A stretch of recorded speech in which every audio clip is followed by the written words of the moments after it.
Shalom Uvracha. Alors, Bezrat Hashem, aujourd'hui, on va essayer d'approfondir un peu le premier pasuk de la paracha de Shoftim. La Torah nous dit la chose suivante. Shoftim veshotrim titen lecha bechol sha'arecha. Asher Adonai Elohecha noten lecha lishvatecha veshaftu et ha'am mishpat tzedek. Donc la Torah nous donne comme ordre, premier pasuk de la paracha, de mettre en place donc des juges et des représentants de la loi dans Bechol She'arecha, dans chacune des portes de nos villes. Et le but, le rôle de ces juges et de ces représentants de la loi, c'est d'instituer, donc de mettre en place donc, la loi, de mettre l'ordre et de répandre la volonté divine dans le peuple d'Israël. La question qui se pose, ça veut dire quoi Bechol She'arecha, dans chacune de votre ville. Comment vous comprenez les choses? C'est quoi chacune de votre ville? De vos villes?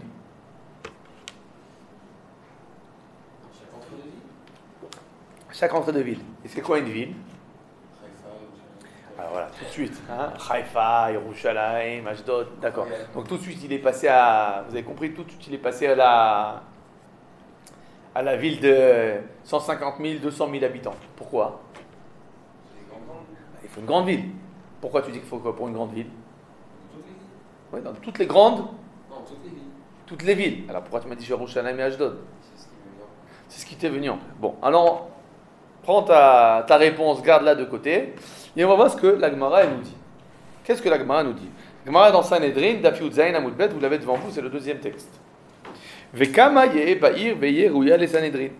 Combien y a-t-il de personnes dans la ville pour que nous devons mettre en place un tribunal? Mea ve'esrin. 120 personnes. Maya Vitayo. Alors, d'où ils viennent ces Mea ve'esrin? Alors, je vous explique à l'oral. Il y a 23 juges. 23 juges. Devant ces 23 juges siègent 3 rangées d'élèves. Dans chaque rangée, il y a 23 élèves. Ça fait Sahakol, en tout et pour tout, 92 personnes dans le tribunal direct. Nous avons 2 scribes pour noter le déroulement du procès. Nous avons un gabay, donc un shamash, un responsable, donc, pour mettre les personnes en place. Bon, puisqu'il s'agit d'une ville, dans une ville, qu'est-ce qu'on doit avoir aussi? Bon, alors on doit avoir un médecin, on doit avoir un moël, on doit avoir... qu'est-ce qu'il y a encore là-bas? Des officiants. Il faut avoir un scribe, donc un sophère. Il faut avoir un enseignant pour les enfants. Bon, tu as fait tout le calcul, combien tu arrives de personnes? 120 personnes. Alors combien il faut? Donc, dans quelle ville on met un tribunal? Une ville de 120 personnes. Une ville de 120 personnes, et quand tu fais ton calcul, sur les 120 personnes, il y a 92 personnes qui sont dans le tribunal. Donc tu fais une ville avec un tribunal pour les 2 pelés 3 tondus qui sont en dehors du tribunal.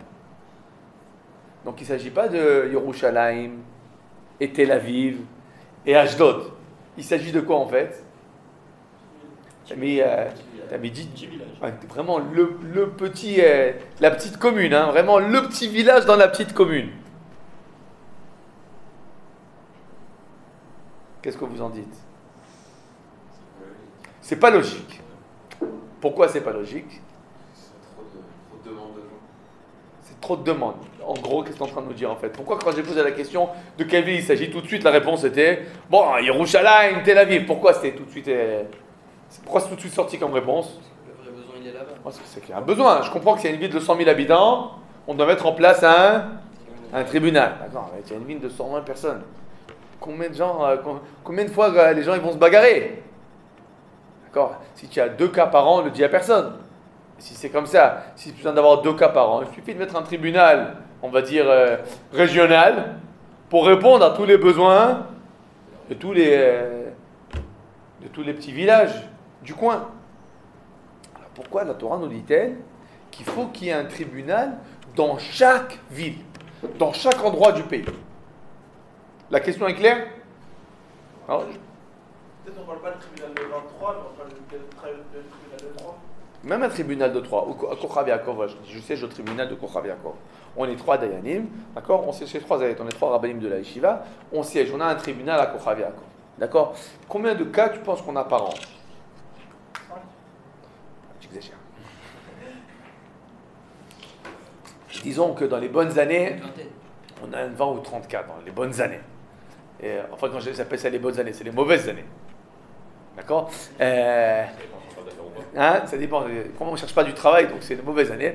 Et on travaille bénévolement, donc c'est pas qu'on cherche du travail. Mais 30 cas. Tu comprends? Donc combien... pas besoin de siéger tous les jours, pas besoin de créer un tribunal. A priori, on aurait très bien pu se suffire d'un tribunal régional pour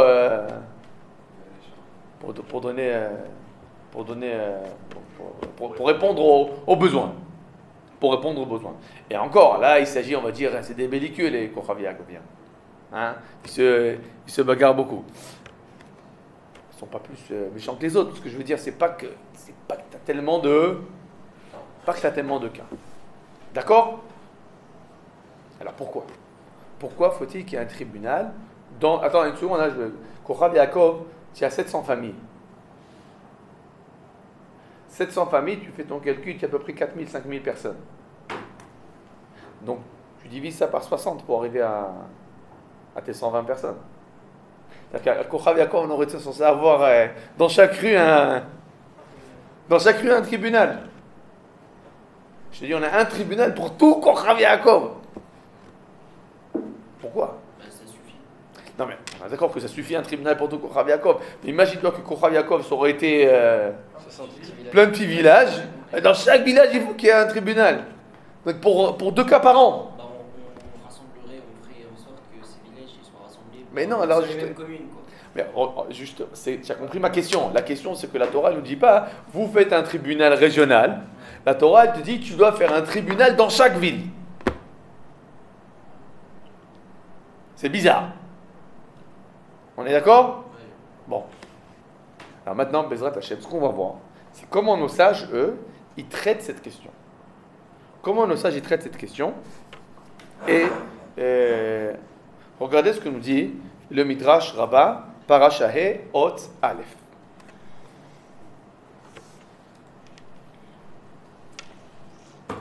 Amar Rabbi Shimon ben Gamiel. Rabban Shimon ben Gamiel. Vous voyez le deuxième paragraphe? Ot Aleph, deuxième paragraphe. Amar Rabban Shimon ben Gamliel. Al tei melagleg badin.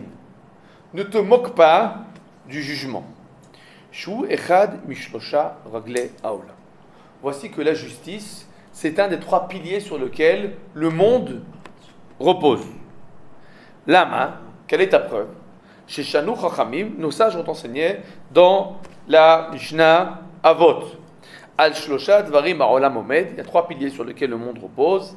Al Adin, Al Emet, Ve'al Hashalom. Donc, le jugement, la vérité et la paix. Ten da'atra shimitet ha'etadin shat meza'zea et ha'olam shu echad meraglam. Fais attention à ne pas détourner la justice, parce qu'il s'agit d'un des 3 piliers fondamentaux du monde. D'accord? Alors d'abord, on va expliquer c'est quoi ces 3 notions. C'est quoi la vérité, c'est quoi la paix et c'est quoi la justice? La vérité? La vérité, c'est la vérité. Et la paix, c'est la paix. Bon, et la justice? C'est quoi la justice? La justice est tribunal. Mais c'est quoi la justice? Être juste. C'est quoi juste? Faire ce qui est bien. On te dit j'ai ce problème, moi je veux faire A, lui je veux faire B. Alors vous les Dayani, vous devez faire ce qui veut dire, de faire ce qui est juste. Alors c'est quoi? D'accord, on est d'accord. Ce qui est juste dans la Torah pour savoir ce qui est juste. Ce qui est juste dans la Torah. Très bien. Il y a un rapport entre ces 3 notions, de la vérité, de la paix et de la justice? Pour donner un acte juste, il faut connaître la vérité. Et après avoir donné justement cet acte juste, on peut enfin arriver à la paix. Il faut arriver à la paix. Donc tu comprends en fait qu'en fait, il y a un lien entre ces 3 notions. D'accord? On va dire de façon générale que la justice, c'est le juste équilibre entre la paix et la vérité. La Gemara nous dit, est-ce qu'un monde il peut tenir que sur la vérité absolue? Non. Il ne peut pas. Vous avez une preuve? Oui, il y a un mentir pour le shalom. Ah, bah, il a fait. Tu nous dis par exemple, il a marqué qu'on a le droit de mentir pour le shalom. On a le droit de mentir pour le shalom. Par exemple, qui c'est qui a menti pour le shalom? Akadosh Baruch Hu, il a menti pour le shalom. Il a dit que Abraham, Sarah, elle a dit qu'elle était vieille. C'est pas vrai. Elle a dit que Abraham, il se fait de l'âge. D'accord? Mais il n'a pas voulu faire une tension entre le couple de tourtereaux. Donc, qu'est-ce qu'il a dit? Elle a dit que elle est âgée. Voilà qu'Akadosh Baruch Hu, qui viachol, a priori, il a menti pour la paix. Comment Akadosh Baruch Hu, il ment pour la paix? Alors qu'Akadosh Baruch Hu, il y a marqué sur le sceau d'Akadosh Baruch Hu, c'est le sceau de la vérité. Il a changé un peu. Il a changé. Pour le Oui, bon, il a changé. Il n'a pas dit la vérité. Bon, alors, on est d'accord. C'est ce qu'a marqué. La Gemara nous dit la chose suivante. La Gemara nous dit que, vous savez pourquoi le peuple juif a été mis en exil? Parce qu'il a jugé le din Torah. Il a jugé en fonction de la justice de la Torah. La Gemara pose la question. La justice de la Torah, c'est ce qu'il faut. Et la Gemara a dit oui, mais ils ont jugé que en fonction de la justice et pas l'ifnim meshurat adin. Pas au-delà de la justice. C'est quoi ça, au-delà de la justice? Pour la paix. C'est la paix. Ça veut dire que c'est vrai que des fois, tu as la vérité. La vérité absolue, mais des fois, la vérité, elle est très cruelle. Elle est très cruelle. Elle peut être, on va dire, elle peut faire des tensions extraordinaires. Et des fois aussi, on va dire, tu as la vérité absolue, mais même, on va dire que même cette vérité absolue, elle peut être injuste. Je vais vous donner un exemple. Tu as deux frères. Un qui est tout le temps en train de titiller le grand frère. Le petit frère, vous connaissez le petit frère qui titille le grand frère? D'accord? Et à un moment, le grand frère, il s'énerve, il envoie, tac, une belle gifle. Alors tout de suite, le petit, qu'est-ce qu'il commence à faire? La mère, elle vient tout de suite. Qu'est-ce que tu as fait à ton petit frère encore? Alors elle punit le grand frère. Pourquoi? La vérité, tu as levé la main sur ton petit frère. On n'a pas le droit de lever la main sur son frère. Oui ou non? Et qu'est-ce que le grand frère a dit? C'est lui, il a Non mais attends, dis-moi, mais tu as vu tout ce qu'il m'a fait, tout ce qui m'a embêté, il me rend fou. Il me rend zinzin. Bon, alors, c'est la vérité ou pas que c'est lui qui a levé la main? Et son petit frère, il n'a rien fait, il n'a pas levé la main, rien du tout. Il a fait que parler. Oui ou non? Alors, c'est quoi la vérité? On doit punir celui qui a frappé. C'est le petit, non? Ah, mais je dis, mais tu comprends en fait que quoi? Que cette vérité-là, que le grand, il a frappé, donc il doit payer un dommage, on est d'accord? Il a frappé, il doit payer un dommage. Il n'y a pas marqué dans le code de la halakha, et même dans le code général, que celui qui embête son voisin en lui faisant des blagues sur lui, en se moquant de lui, qu'on doit le payer. Mais celui qui a donné une gifle à son voisin, qu'est-ce qu'il doit faire? Il doit payer. Mais tu entends une histoire pareille, en tant que grand frère, qu'est-ce que tu te dis? C'est pas juste. C'est pas juste. C'est peut-être vrai, mais c'est pas équilibré. C'est pas équilibré. D'accord? Bon, ça peut être la vérité, mais qui n'est pas juste. Maintenant, tu peux avoir aussi le shalom. C'est quoi le shalom? On fait la paix. Alors, Reuven, il vient, il demande, tu me dois 1000 shekels. Shimon, il dit, non, je te dois 0. Alors, le Dayan, qu'est-ce qu'il dit? 50-50. Je vous fais la paix. Je vous fais la paix. C'est juste ça? Regardez ce qui se passe. Tiens, les Israéliens, ils arrivent dans leur pays. Après 2000 ans d'exil. Ils rentrent dans leur pays. Il y a des gens qui n'ont jamais habité ici, qui n'existent pas, un peuple qui n'existe pas, qui te dit « C'est à nous, c'est à nous !» On s'appelle des Palestiniens. Ils n'ont jamais existé, jamais eu d'État palestinien. Qu'est-ce que les peuples du monde ils disent? Moitié-moitié. Faites la paix. Mais, attends, mais la paix avec quoi? Pourquoi la paix? C'est pas juste. C'est pas parce que quelqu'un, il vient, il réclame quelque chose qu'on lui doit pas, qu'on va faire maintenant moitié-moitié. Donc en fait, le shalom, c'est bien ou c'est pas bien? Le shalom, c'est très bien. Mais il faut que... Mais si on va que dans l'optique du shalom, quelqu'un il vient chez toi, Il vient chez toi, il s'installe. Il dit, viens, on fait moitié-moitié sur ta maison. Je veux la paix. Et si tu n'es pas content, je te fais la guerre. Qu'est-ce que tu vas lui dire? Lui, on fait la paix. Il faut le shalom, non? Oh, il faut trouver le juste milieu. Tu l'as dit exactement. La justice, c'est quoi? La justice, c'est un équilibre. C'est un équilibre. La justice, elle doit prendre en considération la valeur de la vérité. Elle doit prendre en considération la valeur de la paix. Elle doit prendre en considération, en fait, énormément de valeurs pour trouver l'équilibre qui va permettre, on va dire, à la notion de justice, c'est-à-dire ce qui est véritablement juste, ce qui est véritablement équilibré, d'apparaître dans le monde. Si on va que sur une vérité, on va dire pure et dure, ou sur une paix pure et dure, ça ne peut pas marcher. Je vous dis par exemple, une des choses que j'ai appris dans ma vie, c'est ce qu'on appelle Guichour. Guichour, c'est médiateur. Guichour, en hébreu. Guichour, c'est comme un mot, ça vient du mot Gesher. Gesher, c'est un pont. Donc médiateur. C'est quoi le travail du médiateur? Vous connaissez ce que c'est comme métier? Médiateur, mettre d'accord deux parties. Maintenant, comment il va mettre d'accord deux parties, un médiateur? Concession? Non. Un médiateur qui demande de faire des concessions, il ne peut pas réussir son travail.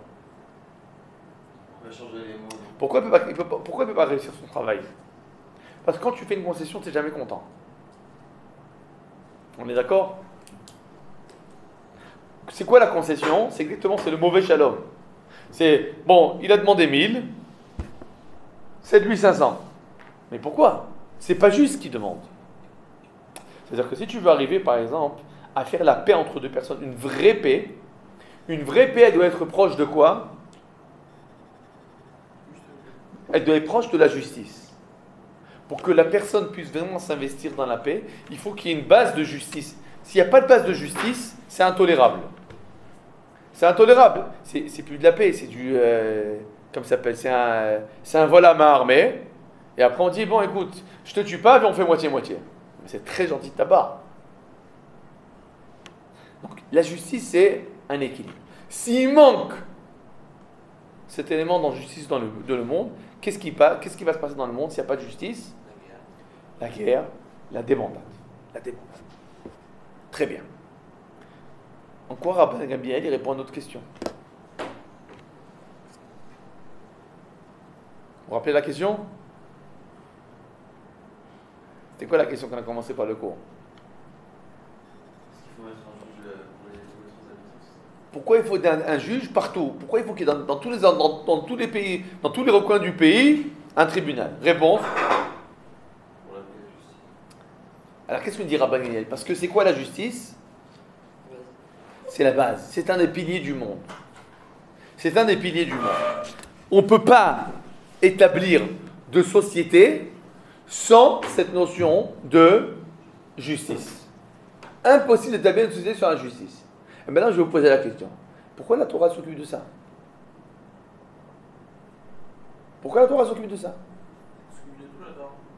Elle s'occupe de tout la Torah. Très bien, c'est la bonne réponse. Ça veut dire quoi? Qu'est-ce que c'est en train de nous dire en fait? C'est-à-dire que dans la Torah, il y a il y a l'argent, il y a le très bien. dommage et tout. Oui, car tu as 100% la maison. Mais ma question était un peu différente. Ce que je voulais vous dire, la question, c'est que a priori, c'est quoi la Torah? C'est un code De l'eau. Un code de loi, mais quoi? Religieux. Religieux, pas social. Le social, on peut se débrouiller tout seul, a priori. D'accord? On peut se débrouiller tout seul. Qu'est-ce que, par exemple, il y a l'Église et il y a Rome. C'est quoi la séparation entre l'Église et Rome? Vous ne connaissez pas? C'est dommage. Bon, alors, il y a l'Église et il y a Rome. C'est-à-dire, en fait, il y a le côté religieux et le côté civique, État. D'accord? Le côté civique, le côté de l'État. Dans la chrétienté, ça marche comme ça. Non, mais c'est pas que la question de laïque. Je te parle dans le principe de la chrétienté lui-même. Dans le principe de chrétienté, la chrétienté s'occupe du côté religieux. D'accord? Le service divin. Alors que il y a la responsabilité de l'État. Donc, au Moyen-Âge, par exemple, tu avais le clergé qui s'occupe du côté religieux, et La noblesse. la noblesse qui va s'occuper de l'État. D'accord? Et voici que dans la Torah, on te parle de la justice. Pourquoi? Parce que la Torah nous dit en fait, avant que tu sois un homme religieux, j'attends de toi que tu sois un homme tout court. Un homme tout court. La Torah nous demande en fait de vivre. Première chose, il faut d'abord savoir vivre normalement. Normalement. C'est quoi la première mitzvah de la Torah? La première des premières. Pour vous. Il faut avoir des enfants. C'est une sacrée mitzvah ça. Quel rapport avec le service divin? Nos enfants, ils pourront servir. Alors, je dis voilà, il faut avoir des enfants pour pouvoir avoir des soldats pour être dans l'armée divine. D'accord? C'est comme ça que tu dis. C'est pas marqué comme ça dans la Torah. C'est la vie, quoi. D'abord la vie. D'abord la vie. Avant qu'on commence à parler de mitzvot, etc., d'abord, je vous demande de vivre. De vivre. Donc le Midrash nous dit, tu sais, la Torah, elle veut nous tarabuster un point important. Nous tarabuster. Il faut que là où tu ailles, tu as tribunal. Ça veut dire quoi? Là où tu ailles, que cette notion on va dire, de vie sociale normale, elle soit présente dans ton esprit. Il ne s'agit pas on va dire, d'une réponse à un besoin. Il s'agit d'une éducation. L'éducation à la normalité. C'est qu'on va dire, c'est comme si sur chaque paquet de cigarettes, qu'est-ce qui a marqué? C'est, fumez-tu. Voilà, tu peux pas, voilà. On l'a dit. C'est suffisant de le dire une fois. Non, il faut que... Des études, montrer que c'est nocif. Voilà, il faut qu'il y ait, on va dire, qu'il y ait sans arrêt, on en parle. Donc la Torah, qu'est-ce qu'elle fait? Elle demande, il faut que cette notion de justice soit omniprésente dans la vie du juif. Pourquoi? Parce qu'il n'y a pas de société sans justice. D'accord? Il n'y a pas de société sans justice. Premier point. Deuxième point. Hot bet. Regardez avec nous le deuxième point. Ze shama akato. Lech el anemana atzel re'e derachea vechacham. Asher en la katzin shoter umoshel tachin bakaitz lachma agra bakaitz ma'achal. Dans Mishlei, Shlomo Amelech, il nous dit, donc il parle au fainéant, et il dit au fainéant, écoute mon cher fainéant, va voir le travail de la fourmi. Et la fourmi, elle n'a pas sur elle un intendant qui l'a fait travailler ou qui vérifie ce qu'elle travaille. Et le Midrash nous dit la chose suivante, il continue. Qu'est-ce que ça veut dire? Regarde sa manière de se comporter et apprends d'elle. Les fourmis, elles fuient du vol. Si vous mettez, par exemple, mettez 3 miettes de pain par terre, vous allez voir que la première fourmi qui attrape la miette de pain et qui la soulève, les autres fourmis, elles ne lui prennent pas sa miette de pain. Elles peuvent l'aider peut-être, mais elles ne lui prendront pas sa miette de pain. Sa miette de pain, elle va rester chez elle. Les fourmis, elles ne volent pas. Alors, qu'est-ce qu'il nous dit Shlomo Amelech? Apprends de la fourmi à ne pas voler. Il y a une Gemara qui ressemble à ça dans Hérouvin. La Gemara, elle dit que si la Torah nous avait pas été donnée, on aurait appris, on va dire, la pudeur du chat. Pourquoi on aurait appris la pudeur du chat? Parce que vous avez déjà vu un chat qui fait ses besoins? Il les couvre. Le chat, il fait ses besoins. Généralement, il ne le fait pas devant les êtres humains. Mais en plus, quand il fait ses besoins, immédiatement après, il les couvre. Donc on aurait appris la pudeur du chat.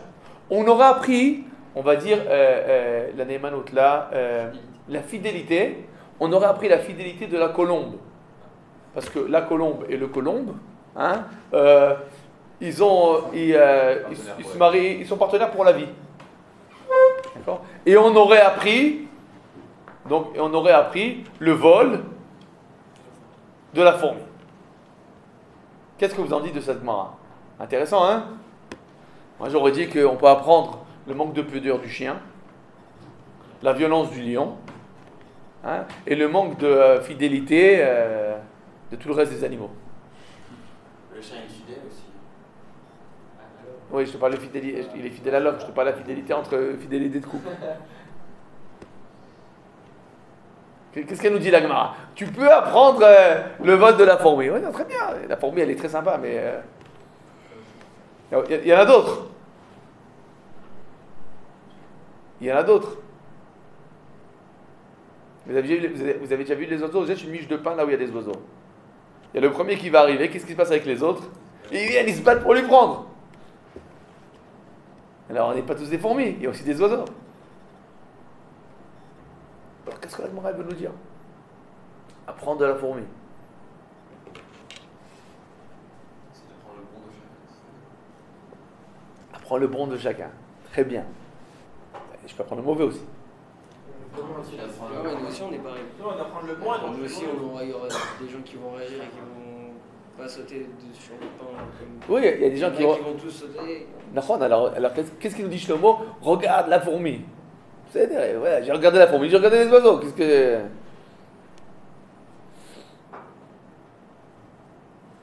Comment on sait qu'est-ce qui est vraiment bon? Je te pose la question. Regardez, je vous donne.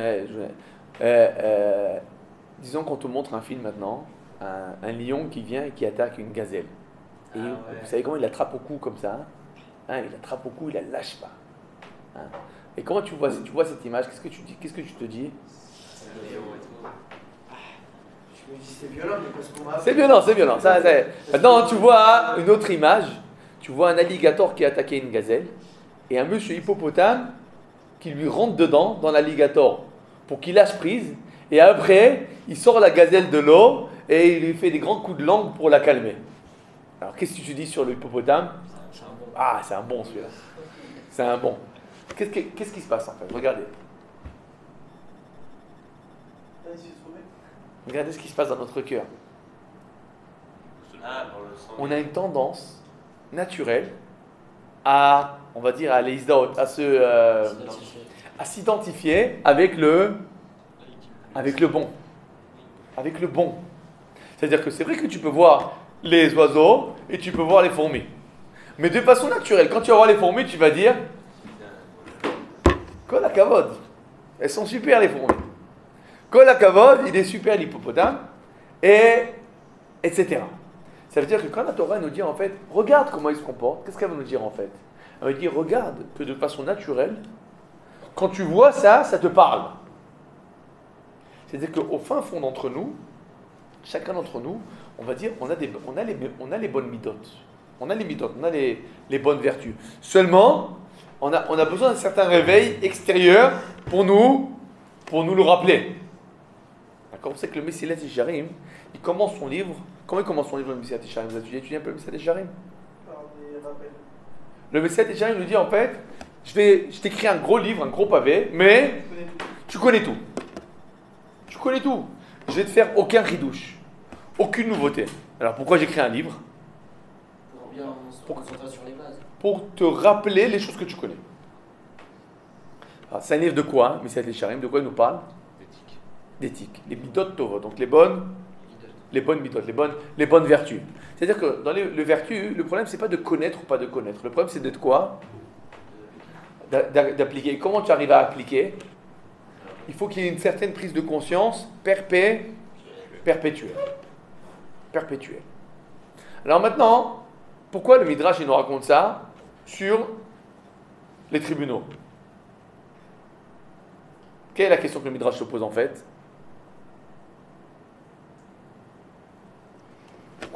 Pourquoi on a besoin de mettre un tribunal dans chaque ville? Alors qu'est-ce qu'il nous dit en fait comme idée le Midrash là? Ah, parce que le tribunal, c'est pas un peu symbole de toutes ces bonnes. Quand tu vois le tribunal, ici siège le tribunal. Qu'est-ce que ça te met tout de suite en... Ça te rappelle que quoi? La justice. C'est-à-dire à savoir comment on est censé se comporter. Et en fait, le tribunal, quel rôle il joue en fait? Un peu ce rôle de la fourmi. Quand je vois la fourmi, ça me fait tilt. Quand je vois la pancarte où il y a marqué « Ici siège le tribunal », ça me fait tilt. Tilt dans quel sens? Attends, dans le monde, il est nécessaire qu'il y ait une justice. Donc pourquoi il y a des tribunaux dans tous les endroits? Pas parce qu'on en a besoin. Pour qu'il y ait la pancarte. Pour nous faire ce rappel continuel de la nécessité de travailler sur nos vertus. D'être droit, d'être aimable, d'être gentil, d'être d'être, on va dire, de faire le shalom, de faire la paix. Toutes ces bonnes vertus qui sont en fait les vertus de comme on l'a dit, la justice c'est quoi en fait? La justice c'est la quintessence de toutes les bonnes vertus.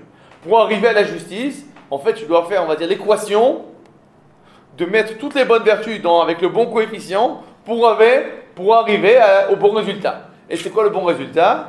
La justice. Donc la Torah nous dit en fait, je veux que vous mettiez des tribunaux partout pour 2 raisons jusqu'à présent.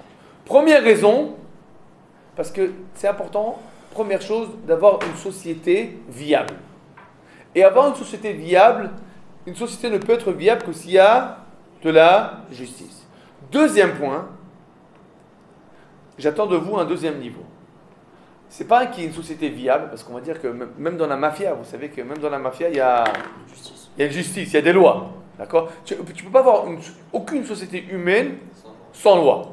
D'accord? Mais j'attends de vous un autre niveau. J'attends de vous d'être avec le niveau des midot. Ça veut dire d'avoir des bonnes vertus, puisque la justice, c'est, comme on a dit, le résultat de toutes les bonnes vertus. C'est le deuxième point. Et nous arrivons maintenant au troisième point, qui est un point fondamental. Gimel.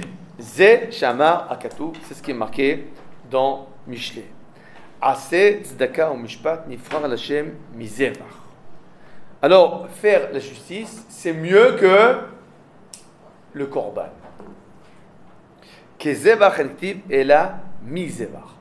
Il n'y a pas marqué que la justice, c'est comme les korbanot. Il y a marqué que la justice, c'est mieux que les korbanot. Alors, qu'est-ce que le Midrash il veut nous dire? La justice, c'est mieux que les korbanot. C'est quoi les korbanot? Les sacrifices. D'accord? Sacrifices. D'accord? C'est quoi les sacrifices dans le judaïsme? Qu'est-ce que ça représente? Le pardon. Ça représente que le pardon? Non, c'est aussi dire merci. Dire merci. Très bien. Encore. La réparation, c'est le pardon. Le quotidien. Quel quotidien? Ah, Korban Atamid. Alors, qu'est-ce qui représente le Korban Atamid? Hein? Du peuple juif entier. C'est un Korban qui vient du peuple juif entier, mais qu'est-ce qui représente? L'acte religieux. L'acte religieux. C'est quoi le Korban? On va dire, même le Korban Atamid, c'est en fait le lien qui est établi entre l'homme et Dieu. D'accord? Alors, ce lien qui est établi entre l'homme et Dieu, ça peut être parce qu'il y a eu une faute, on vient réparer le lien. Ça peut être parce qu'on veut dire merci, alors on emmène une offrande. Et ça va être tout simplement pour dire que nous voulons un lien perpétuel et on amène un korban à Tamid. Le mot korban vient de quel mot? Karov. D'accord? C'est quoi Karov? Approchement. D'accord? Donc en fait, le korban, si je vous pose la question, c'est quoi les korbanot? On va dire c'est le service divin par excellence. Et voici que le Midrash, il vient et nous dit quelque chose de frappant. Il dit non, non, non. Il y a quelque chose qui est au-delà des korbanot, au-dessus des korbanot. C'est quoi? La justice. Tzedaka ou mishpat. La justice et la tzedaka, et la charité. C'est-à-dire que nous rapproche plus de Hachem. Ça nous rapproche plus de Hachem, véritablement. Bémet. C'est le côté rationnel. Alors comment et pourquoi? C'est plus rationnel, c'est plus proche de ce que nous... Plus rationnel. Alors regardez. Je vous amène devant vous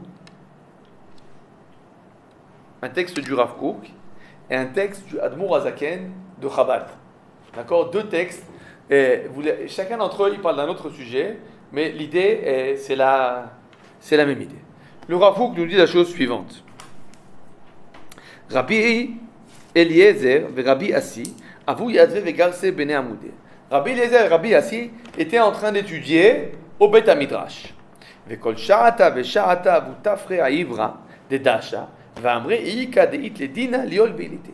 Et toutes les heures rondes, ils allaient à l'entrée du Beth Midrash, ils ouvraient la porte et donc ils disaient, ils proclamaient donc en dehors, si quelqu'un a une question de halakha au tribunal, qu'il vienne présenter sa question de halakha. Explique le Rav Kook. Erech hadin v'amishpat hatori u gadol meod.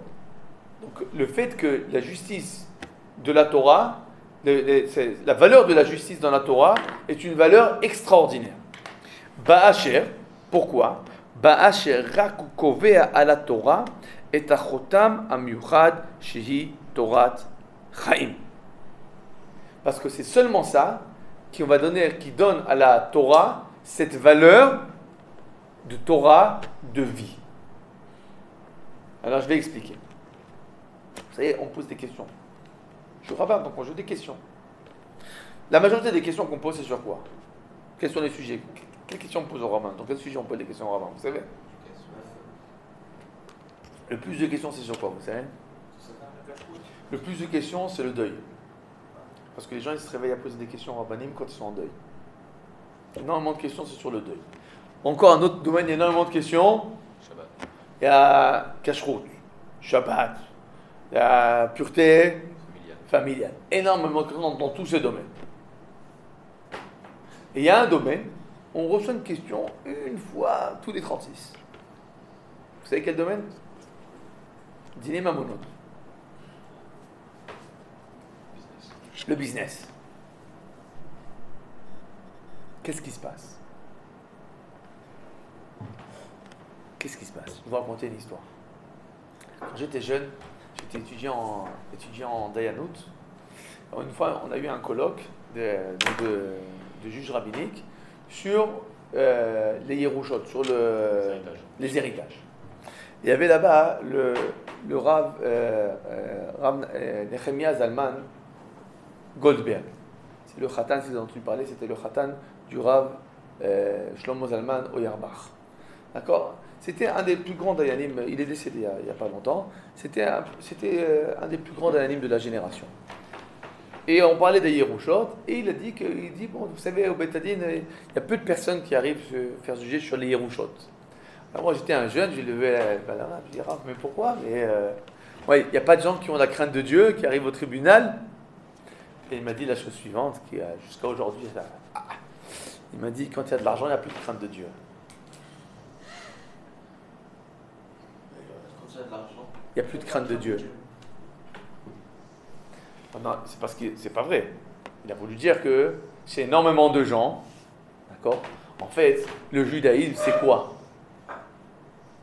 C'est un acte pulchan, c'est un acte de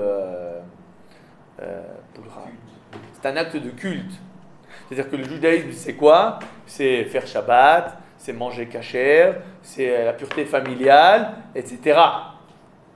Mais tu ne vas pas me dire comment me comporter avec mes employés. Tu ne vas pas me dire comment payer mes impôts. Tu ne vas pas me dire est-ce que je vais prêter avec des intérêts ou prêter sans intérêt. Tu ne vas pas me dire que telle ou telle, on va dire, transaction, elle est cachère, et telle transaction, elle n'est pas cachère. Ça, c'est mon business. Mon business, c'est mon problème. Le judaïsme, c'est bien pourquoi? Pour se rapprocher du divin. C'est-à-dire qu'on peut voir le judaïsme comme quoi, en fait? Le korban. Le but du judaïsme, c'est d'arriver à être proche du divin. Mais en fait, où c'est que je ne veux pas faire entrer le judaïsme? Je ne veux pas le faire entrer dans ma vie. Parce que finalement, qu'est-ce qui me fait vivre? Mon business. Alors là où je vis, dans mon business, là, je ne veux pas faire entrer le divin. Quand c'est que véritablement, tu peux dire sur un juif qu'il a la crainte de Dieu. quand il demande des conseils, Quand il demande des questions de halakha sur quoi? Sur le business. J'ai raconté il n'y a pas longtemps, il y a 2 mois, un juif qui m'a posé une question de halakha, une question sur 800 000 euros. Est-ce qu'il a le droit de faire ça ou pas le droit de faire ça? La question c'est, doit les perdre ou pas les perdre? Et la réponse était qu'il doit les perdre. Et il a fait. C'est quoi ça? C'est un juif ou c'est un bon juif ou pas un bon juif? Mais je ne sais pas, tu sais, s'il prend le lait forcément chamour. Mais c'est qui le juif véritablement le plus religieux? Celui qui, par exemple, il pose pas de questions sur le business, mais il mange du lait chameau. Ou bien le juif qui va prendre du lait normal, mais quand la question de business, il va poser une question d'halakha. C'est qui le juif qui fait véritablement rentrer Akadosh Baruch Hu dans toute sa vie? C'est celui qui arrive à poser les questions dans quel domaine? dans le business. Le Admour Hazaken, il dit une idée un peu... il dit, vous savez que dans le Yerushalmi, il y a ce qu'on appelle la mitzvah. La mitzvah. C'est quoi la mitzvah? La mitzvah de tzedaka. Et le Admour Hazaken, dans le Sefer Atayana, il pose la question, pourquoi la mitzvah de la tzedaka, c'est la mitzvah? Il dit, je vais t'expliquer, parce que pour donner la tzedaka, il faut donner de l'argent. Et l'argent, c'est quoi? C'est ta sueur. Tu as travaillé toute la journée, tu as gagné tes 100 euros, et maintenant tu donnes tes 100 euros à la tzedaka. Qu'est-ce que tu as donné en fait? Tu as donné ta vie, tu as donné ta journée. Donc c'est la même idée. Ça veut dire que quand finalement on arrive à la question de l'argent, l'homme il tient à son argent. Et quand l'homme, quand c'est une question d'argent, il se pose la question, mais quelle est la volonté divine sur cet argent? Alors par exemple, il va donner à la tzedaka. Ou bien il va poser la question, est-ce que ce business, il est cachère? Est-ce que ce prêt que j'ai fait, il est cachère? Est-ce que ce contrat que j'ai fait avec mon voisin, c'est un contrat qui est cachère? Est-ce que quand j'ai fait mon contrat de location avec mon locataire, c'est cachère ce que j'ai fait? Bien sûr, il y a plein de choses qui ne sont pas cachères. Un truc qui n'est pas cachère, par exemple, j'ai pris un employé, je ne le paye pas à l'heure, c'est pas cachère. C'est une avéra. On a l'obligation de payer son employé à la même journée qu'il a terminé de travailler. J'ai amené quelqu'un, ça dépend s'il travaille au mois ou pas au mois, mais ça, j'ai amené quelqu'un à la maison pour préparer une machine. Je suis obligé de le payer à l'instant. Maximum jusqu'à tomber de la nuit. Si je ne fais pas ça, qu'est-ce que j'ai fait? Une avéra. C'est un problème a priori. Quoi? C'est un problème religieux? Oui. Il y a des halachot, comment on paye les employés, comment on travaille avec les employés. Je fais un contrat, par exemple. Si tu ne me payes pas à l'heure, tu m'ajoutes 3%. C'est quoi ça? C'est répit. C'est assourd. Tu comprends qu'il y a dans tous les contrats il y a des problèmes? Il y a énormément de problèmes dans plein de contrats. Mais qui c'est les gens qui posent la question, comment faire le contrat? Très peu de personnes. Parce que pour eux, c'est quoi ça, hein? C'est pas le domaine de la Torah. Ça, c'est mon business. D'accord? Est-ce que j'ai le droit, par exemple, de vendre une matière un peu... pas illicite. On va dire, pas de la bonne qualité. Pas de la bonne qualité. Et je vends ça au prix fort, alors que c'est de la mauvaise qualité. C'est un problème. C'est un problème. D'accord? Mais est-ce que forcément on va comprendre que c'est un problème religieux? C'est un problème d'éthique, on dirait. Oui, c'est un problème d'éthique. C'est pas religieux, c'est d'éthique. Mais c'est pas vrai. C'est un problème de halakha. Ça veut dire que, qu'est-ce qu'il nous dit en fait le Midrash? Il nous dit, tu comprends pas. La justice, c'est plus que le korban. Ça veut dire que celui qui arrive à vivre le judaïsme dans son travail, dans son business, dans tout son côté pécunier, c'est lui, il est bien au-delà de celui qui amène le korban. C'est-à-dire qu'il faut aussi amener le korban. Mais il faut comprendre que le judaïsme ne s'arrête pas à mettre cette filine, mettre une kippa, mettre un tzitzit et venir à la choule. C'est pas ça. C'est important tout ça. Très important. Mais ça ne suffit pas là. Qu'est-ce que tu fais quand tu sors de la choule? Qu'est-ce que tu fais quand tu arrives au travail? Comment tu parles avec tes employés? Est-ce que tu es honnête avec eux? Est-ce que tu les payes de façon comme il faut? Eh bien, t'arrêtes à chaque fois de leur enlever, etc. Tu payes tes impôts comme il faut. Tu as droit. Tu déclares tes impôts. Tout ça. Plein de questions que malheureusement, beaucoup de juifs, on va dire, pratiquants et religieux, avec la kippa, ils font pas. Parce qu'ils se sont arrêtés à la religion. Pour eux, la religion, ça s'est arrêté où? Au korban. Au korban. Alors maintenant qu'on a compris ça, est-ce qu'on peut répondre à notre chère question? Quelle était notre question de base? Pourquoi il faut mettre un tribunal partout? Réponse.